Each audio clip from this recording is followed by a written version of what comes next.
Welcome back to the Bible Reading Project. It is Tuesday, day 2 on assumptions that will literally kill your marriage. Yesterday, what did we talk about? We talked about that it is what it is.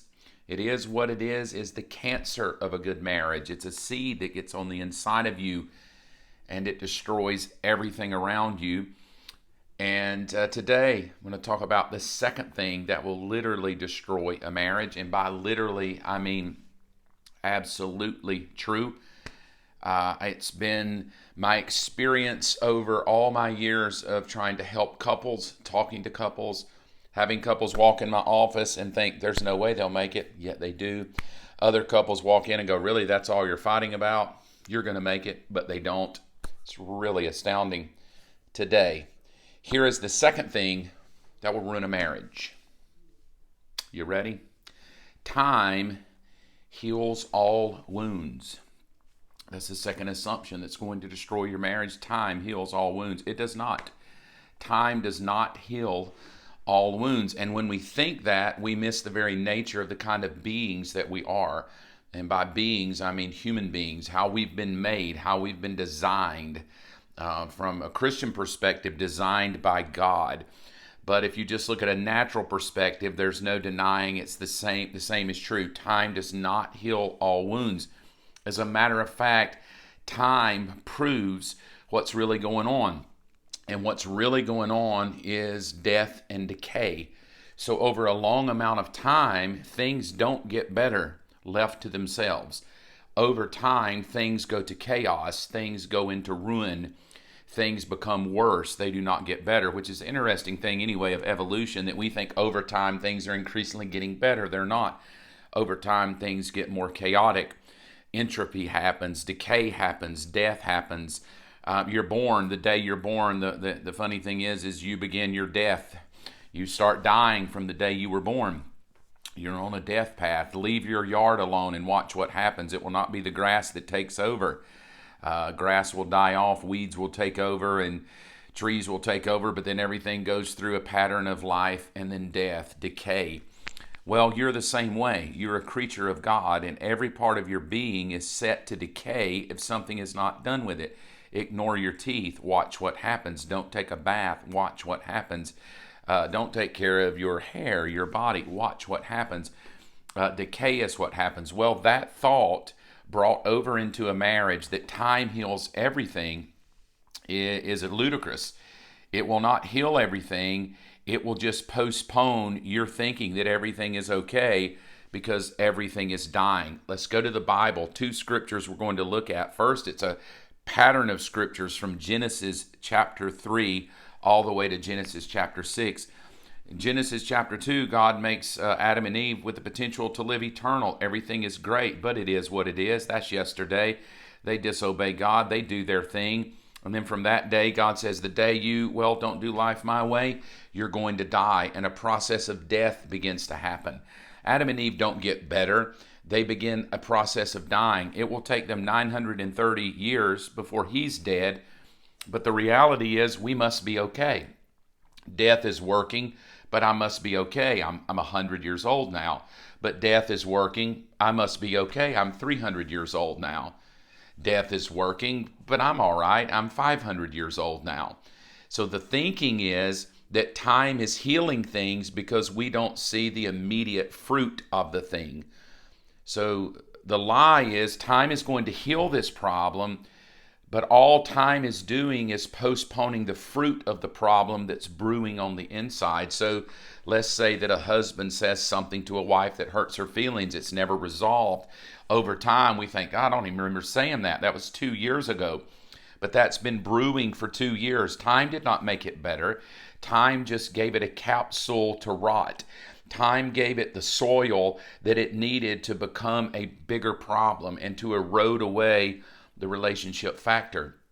So from the time Adam sins, right, they're living in the perfect place, the perfect garden, the perfect relationship, and the moment sin gets in, it begins to erode away. By the time we get to Genesis 5, everybody's dying. It's the obituary of the Bible. Everybody's dying. By the time we get to Genesis 6, God's statement is there's only one human left that's blameless. Everybody else is evil. So what it teaches us is that things don't get better over time. Things get exponentially worse. Adam and Eve, there's no murder. They simply just ate a piece of fruit. Cain steps in, murders somebody. Then Lamech steps in, and he says, well, hey, judge me 7 times more for the person I murdered. And then by the time we get to 1600 years later, it's so evil that God even just repents he made anybody. So here's the thought of marriage and what it means when you think time heals everything. Time does not heal everything. Left to itself, the problem will germinate, and over time, you will become worse. You would think, why would a couple married 17 years divorce? But they did. Why would a couple that's been married 32 years throw in the towel? But they did.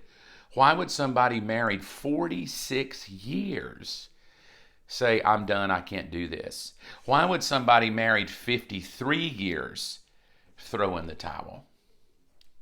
We would think if you've been together that long, suck it up and finish. But what's happened is over the 17 years, over the 32 years, over the 43 years, over the 53 years, the decay was slowly happening. The decay was happening for one reason, and I believe one reason only. Here it is, Galatians chapter 6. Galatians chapter 6 says this, pay careful attention to your own work, verse 4.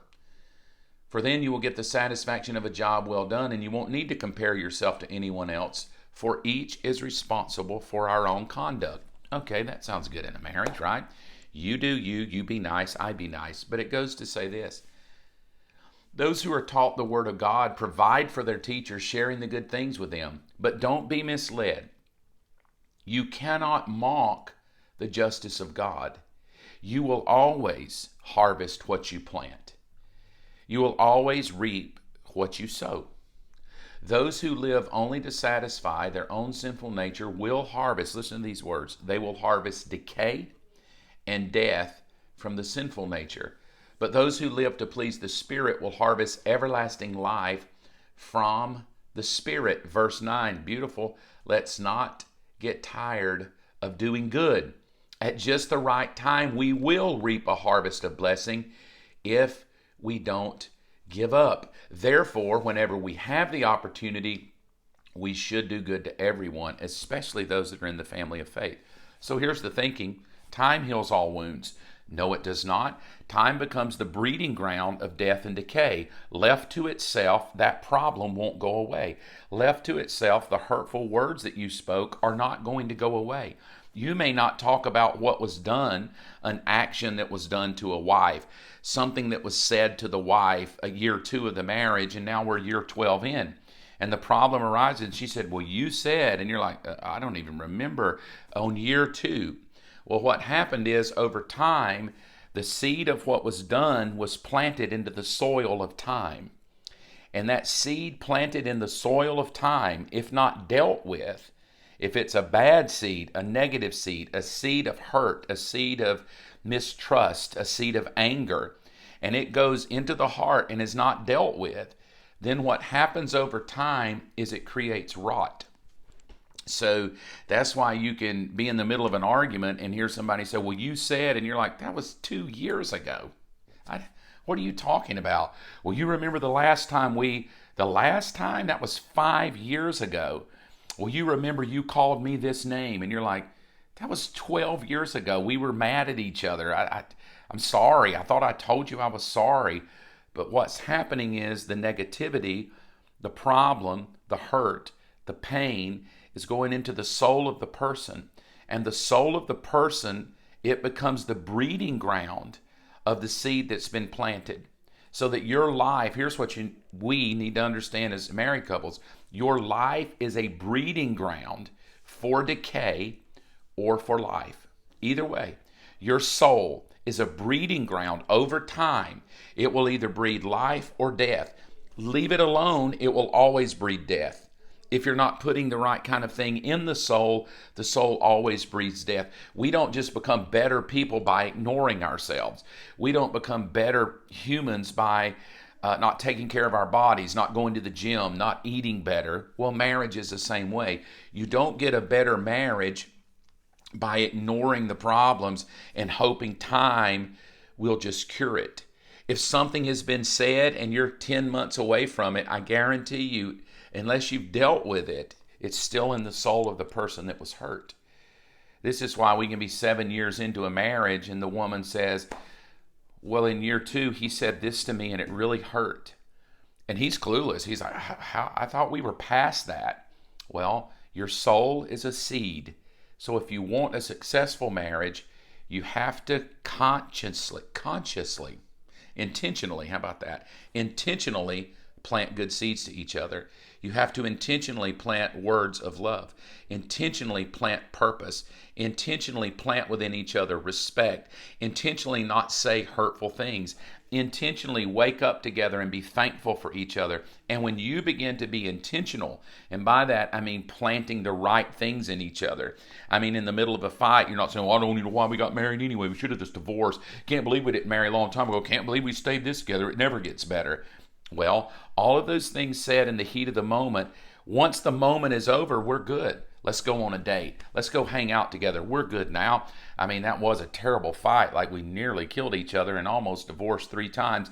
We're good now. No, you're not good now. You've put seeds into the soul that though you think you're good now, like Adam and Eve, we're 300. We got 630 more years to live here. Everything's good. No problem. Well, once you understand that the assumption of time heals all wounds is a lie, time breeds decay if you're not planting the right things. Plant the right things in each other. Plant the right words. Plant thankfulness. Plant generosity. Plant kindness. Plant time spent together. Invest into one another. Go on a date. Go walk around the neighborhood. Wake up every morning and say, I'm thankful for you. Kiss each other. Hold hands. Sit in each other's lap. Unless he's a big boy, then let you sit in his lap. Be kind to each other.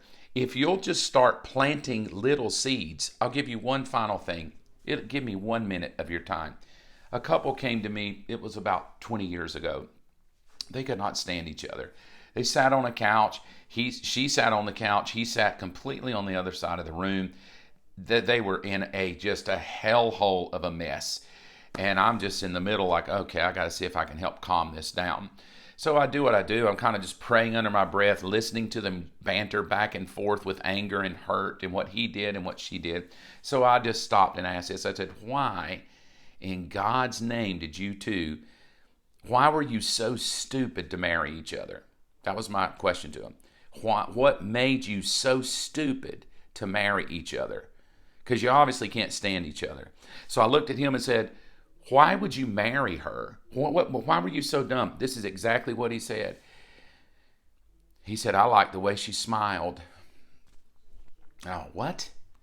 And all of a sudden he looks at her and he kind of grins and she grins. I said, well, why would you marry him? What about you liked him? And she looked over at him. She said, well, I like the way that he would pay attention to me. And he starts grinning. So I looked back at him and said, so you married her for a smile? And then he laughs and said, well, I like the way she looked too and the way she walked. And then he laughs and then she starts laughing. This is God's honest truth. Less than 10 minutes later of them saying why they originally got married and what they liked about each other and what they enjoyed about each other, it began to breed hope. They moved onto the same couch together, put their arms around each other, and less than an hour later were walking out the door, holding hands, and they kissed each other. Doesn't mean their marriage is perfect now, but what it meant was something true. Every soul is a soil, and your actions and words are the seeds.